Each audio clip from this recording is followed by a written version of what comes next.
Paper 168. The Resurrection of Lazarus. It was shortly after noon when Martha started out to meet Jesus as he came over the brow of the hill near Bethany.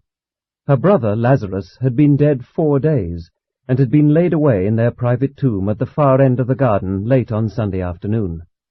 The stone at the entrance of the tomb had been rolled in place on the morning of this day, Thursday. When Martha and Mary sent word to Jesus concerning Lazarus' illness, they were confident the Master would do something about it. They knew that their brother was desperately sick, and though they hardly dared hope that Jesus would leave his work of teaching and preaching to come to their assistance, they had such confidence in his power to heal disease that they thought he would just speak the curative words, and Lazarus would immediately be made whole.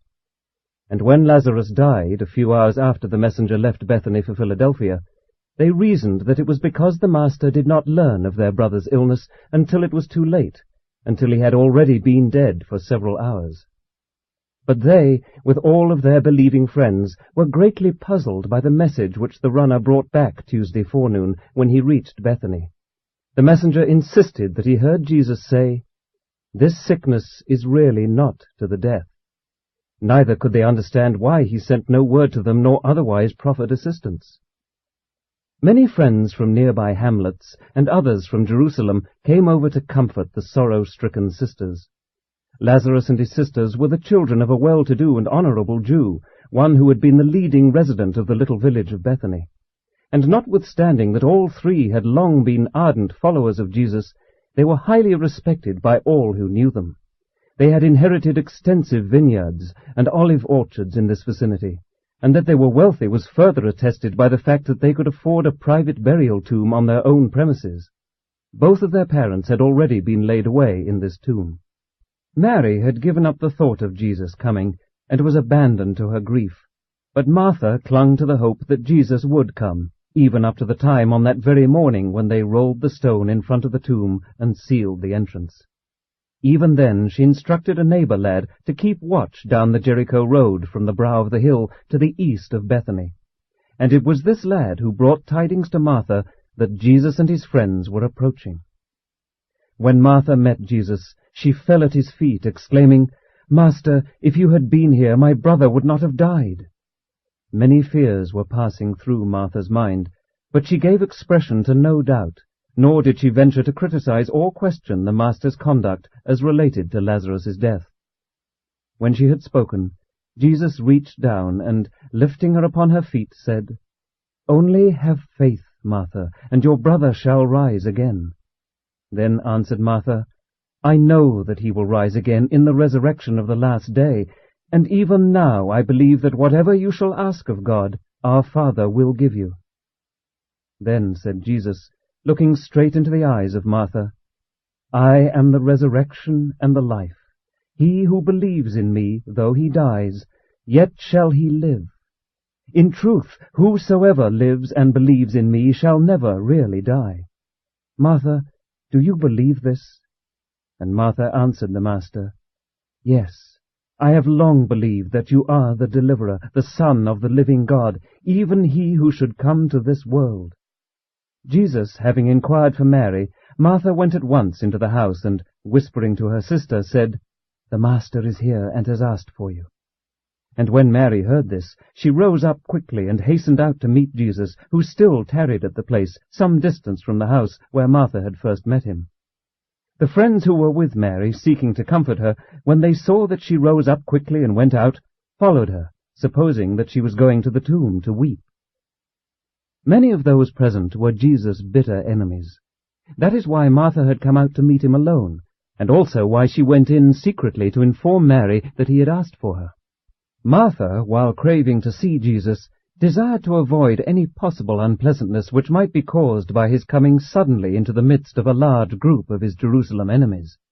It had been Martha's intention to remain in the house with their friends while Mary went to greet Jesus, but in this she failed, for they all followed Mary, and so found themselves unexpectedly in the presence of the Master. Martha led Mary to Jesus, and when she saw him, she fell at his feet, exclaiming, "If you had only been here, my brother would not have died." And when Jesus saw how they all grieved over the death of Lazarus, His soul was moved with compassion. When the mourners saw that Mary had gone to greet Jesus, they withdrew for a short distance, while both Martha and Mary talked with the Master and received further words of comfort and exhortation to maintain strong faith in the Father and complete resignation to the divine will.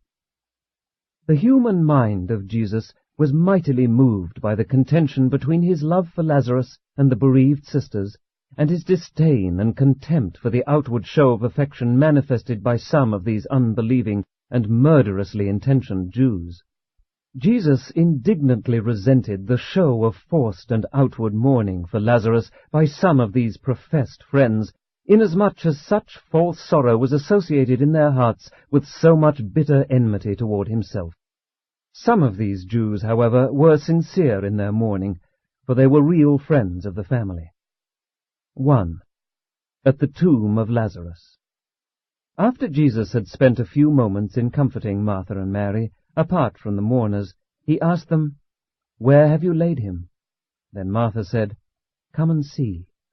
And as the Master followed on in silence with the two sorrowing sisters, he wept. When the friendly Jews who followed after them saw his tears, one of them said, "Behold how he loved him! Could not he who opened the eyes of the blind have kept this man from dying?" By this time they were standing before the family tomb, a small natural cave or declivity in the ledge of rock which rose up some 30 feet at the far end of the garden plot. It is difficult to explain to human minds just why Jesus wept. While we have access to the registration of the combined human emotions and divine thoughts, as of record in the mind of the personalized adjuster, we are not altogether certain about the real cause of these emotional manifestations. We are inclined to believe that Jesus wept because of a number of thoughts and feelings which were going through his mind at this time, such as 1. He felt a genuine and sorrowful sympathy for Martha and Mary. He had a real and deep human affection for these sisters who had lost their brother. 2. He was perturbed in his mind by the presence of the crowd of mourners, some sincere and some merely pretenders. He always resented these outward exhibitions of mourning. He knew the sisters loved their brother and had faith in the survival of believers. These conflicting emotions may possibly explain why he groaned as they came near the tomb. 3. He truly hesitated about bringing Lazarus back to the mortal life. His sisters really needed him, but Jesus regretted having to summon his friend back to experience the bitter persecution which he well knew Lazarus would have to endure as a result of being the subject of the greatest of all demonstrations of the divine power of the Son of Man. And now we may relate an interesting and instructive fact. Although this narrative unfolds as an apparently natural and normal event in human affairs, it has some very interesting sidelights. While the messenger went to Jesus on Sunday, telling him of Lazarus' illness, and while Jesus sent word that it was not to the death, at the same time he went in person up to Bethany, and even asked the sisters, "Where have you laid him?" Even though all of this seems to indicate that the Master was proceeding after the manner of this life and in accordance with the limited knowledge of the human mind, nevertheless, the records of the universe reveal that Jesus, personalized adjuster, issued orders for the indefinite detention of Lazarus' thought adjuster on the planet subsequent to Lazarus' death, and that this order was made of record just 15 minutes before Lazarus breathed his last. Did the divine mind of Jesus know, even before Lazarus died, that he would raise him from the dead? We do not know. We know only what we are herewith placing on record. Many of Jesus' enemies were inclined to sneer at his manifestations of affection, and they said among themselves, "If he thought so much of this man, why did he tarry so long before coming to Bethany? If he is what they claim, why did he not save his dear friend? What is the good of healing strangers in Galilee if he cannot save those whom he loves?" And in many other ways they mocked and made light of the teachings and works of Jesus. And so, on this Thursday afternoon at about 2:30, was the stage all set in this little hamlet of Bethany for the enactment of the greatest of all works connected with the earth ministry of Michael of Nebadon, the greatest manifestation of divine power during his incarnation in the flesh, since his own resurrection occurred after he had been liberated from the bonds of mortal habitation. The small group assembled before Lazarus's tomb little realized the presence near at hand of a vast concourse of all orders of celestial beings assembled under the leadership of Gabriel, and now in waiting, by direction of the personalized adjuster of Jesus, vibrating with expectancy and ready to execute the bidding of their beloved sovereign. When Jesus spoke those words of command, "Take away the stone," the assembled celestial hosts made ready to enact the drama of the resurrection of Lazarus in the likeness of his mortal flesh. Such a form of resurrection involves difficulties of execution which far transcend the usual technique of the resurrection of mortal creatures in Urantia form, and requires far more celestial personalities and a far greater organization of universe facilities. When Martha and Mary heard this command of Jesus, directing that the stone in front of the tomb be rolled away, they were filled with conflicting emotions. Mary hoped that Lazarus was to be raised from the dead, but Martha, while to some extent sharing her sister's faith, was more exercised by the fear that Lazarus would not be presentable in his appearance to Jesus, the apostles, and their friends. Said Martha, "Must we roll away the stone? My brother has now been dead 4 days, so that by this time decay of the body has begun." Martha also said this because she was not certain as to why the Master had requested that the stone be removed. She thought maybe Jesus wanted only to take one last look at Lazarus. She was not settled and constant in her attitude. As they hesitated to roll away the stone, Jesus said, "Did I not tell you at the first that this sickness was not to the death? Have I not come to fulfill my promise? And after I came to you, did I not say that if you would only believe, you should see the glory of God? Wherefore do you doubt? How long before you will believe and obey?" When Jesus had finished speaking, his apostles, with the assistance of willing neighbors, laid hold upon the stone and rolled it away from the entrance to the tomb. It was the common belief of the Jews that the drop of gall on the point of the sword of the angel of death began to work by the end of the 3rd day, so that it was taking full effect on the 4th day. They allowed that the soul of man might linger about the tomb until the end of the 3rd day, seeking to reanimate the dead body, but they firmly believed that such a soul had gone on to the abode of departed spirits ere the 4th day had dawned. These beliefs and opinions regarding the dead and the departure of the spirits of the dead served to make sure in the minds of all who were now present at Lazarus's tomb, and subsequently to all who might hear of what was about to occur, that this was really and truly a case of the raising of the dead by the personal working of one who declared he was the resurrection and the life. 2. The resurrection of Lazarus. As this company of some 45 mortals stood before the tomb, they could dimly see the form of Lazarus, wrapped in linen bandages, resting on the right lower niche of the burial cave. While these earth creatures stood there in almost breathless silence, a vast host of celestial beings had swung into their places preparatory to answering the signal for action when it should be given by Gabriel, their commander. Jesus lifted up his eyes and said, "Father, I am thankful that you heard and granted my request. I know that you always hear me, but because of those who stand here with me, I thus speak with you, that they may believe that you have sent me into the world, and that they may know that you are working with me in that which we are about to do." And when he had prayed, he cried with a loud voice, "Lazarus, come forth!" Though these human observers remained motionless, the vast celestial host was all astir in unified action in obedience to the Creator's word. In just 12 seconds of earth time, the hitherto lifeless form of Lazarus began to move, and presently sat up on the edge of the stone shelf whereon it had rested. His body was bound about with grave cloths, and his face was covered with a napkin. And as he stood up before them, alive, Jesus said, "Loose him and let him go." All, save the apostles, with Martha and Mary, fled to the house. They were pale with fright and overcome with astonishment. while some tarried, many hastened to their homes. Lazarus greeted Jesus and the apostles, and asked the meaning of the grave cloths, and why he had awakened in the garden. Jesus and the apostles drew to one side, while Martha told Lazarus of his death, burial, and resurrection. She had to explain to him that he had died on Sunday, and was now brought back to life on Thursday, inasmuch as he had had no consciousness of time since falling asleep in death. As Lazarus came out of the tomb, the personalized adjuster of Jesus, now chief of his kind in this local universe, gave command to the former adjuster of Lazarus, now in waiting, to resume abode in the mind and soul of the resurrected man. Then went Lazarus over to Jesus, and, with his sisters, knelt at the Master's feet to give thanks and offer praise to God. Jesus, taking Lazarus by the hand, lifted him up, saying, "My son, what has happened to you will also be experienced by all who believe this gospel, except that they shall be resurrected in a more glorious form.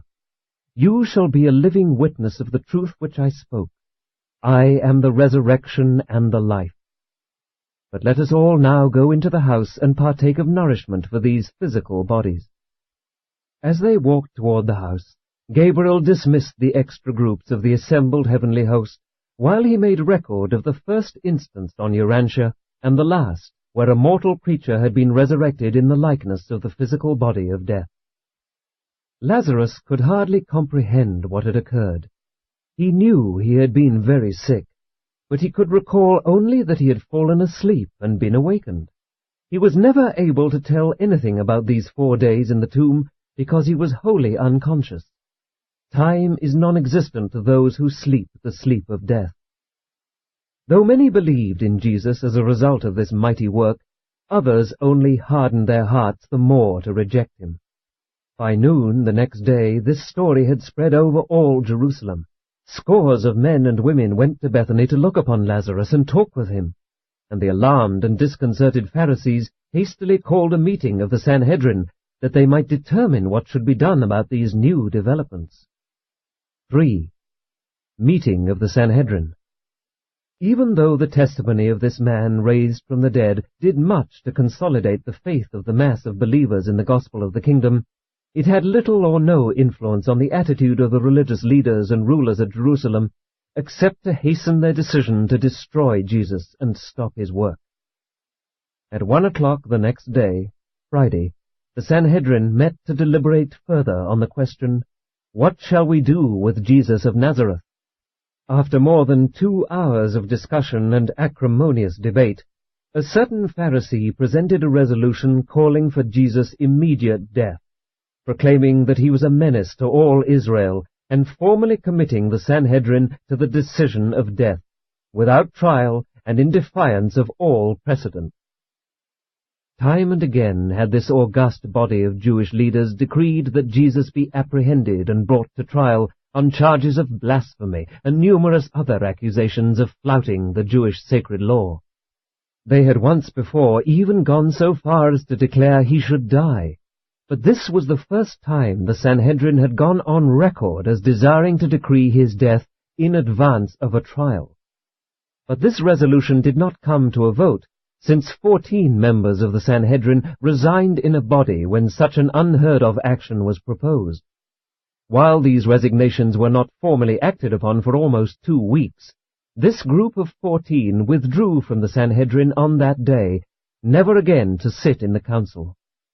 When these resignations were subsequently acted upon, 5 other members were thrown out because their associates believed they entertained friendly feelings toward Jesus.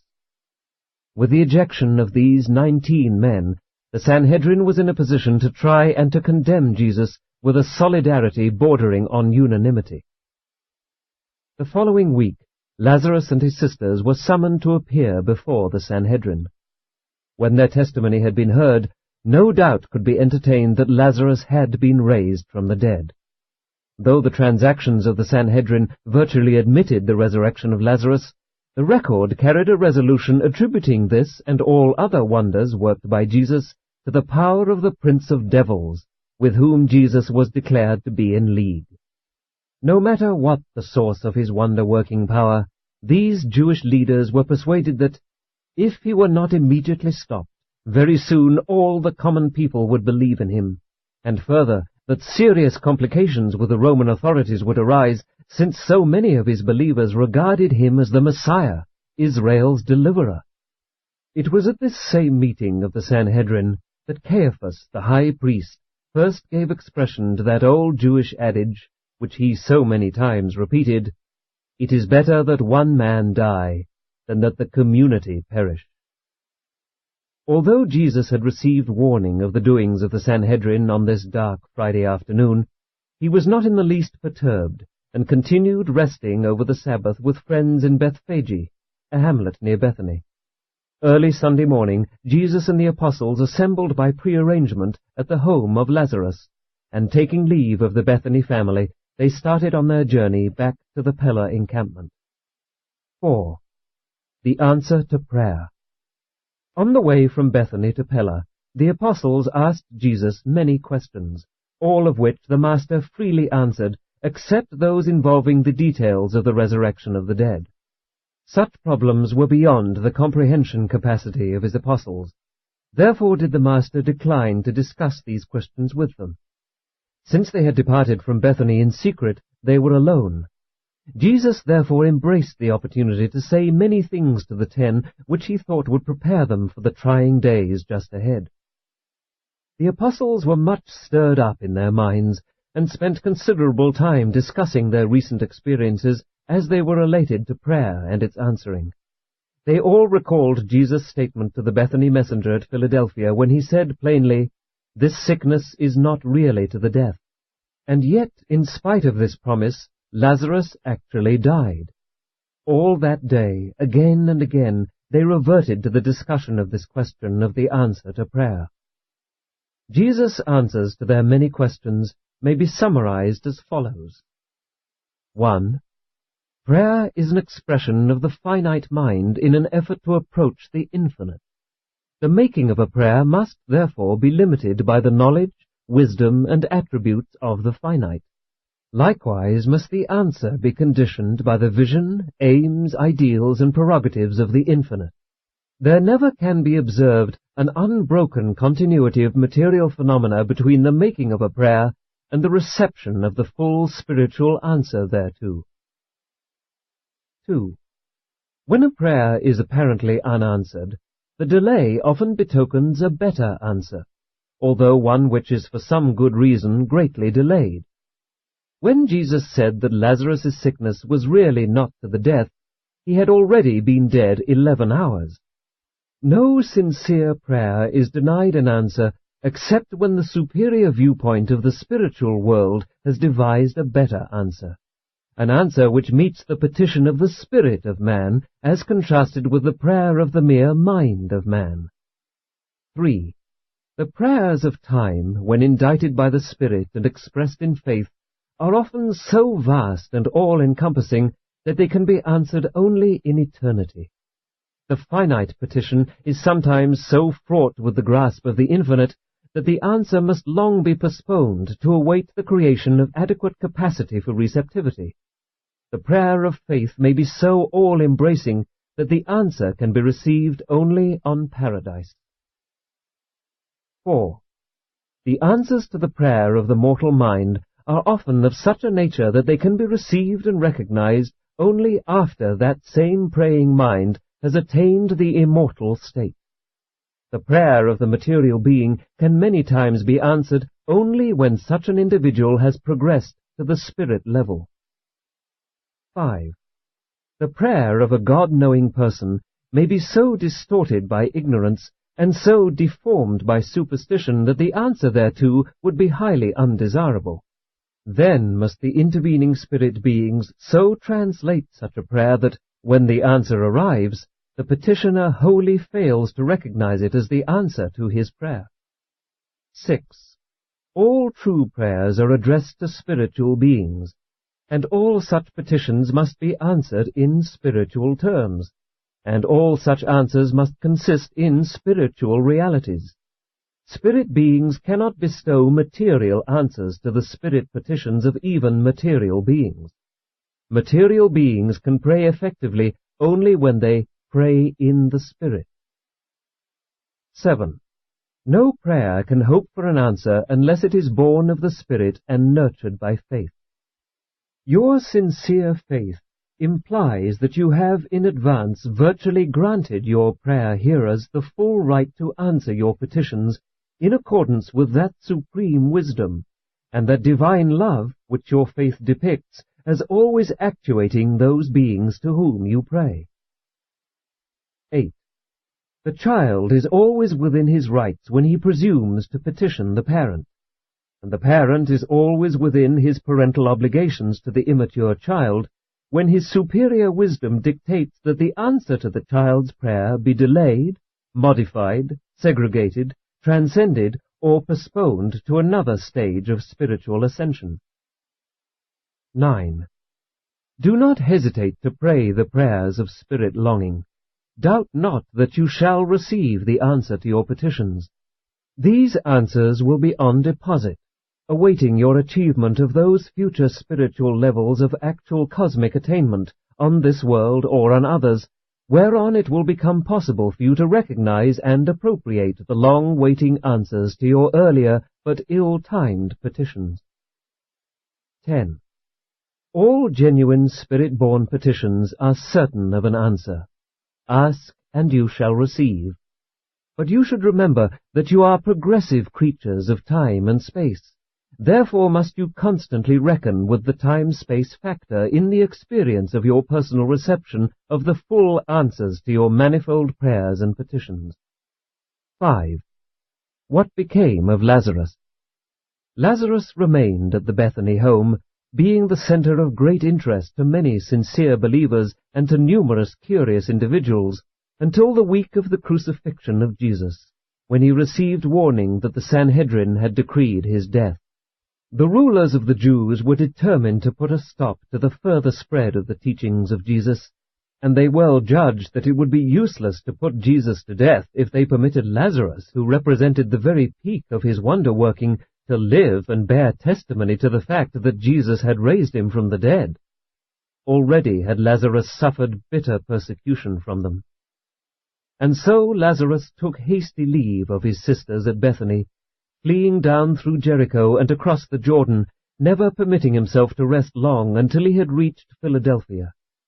Lazarus knew Abner well, and here he felt safe from the murderous intrigues of the wicked Sanhedrin.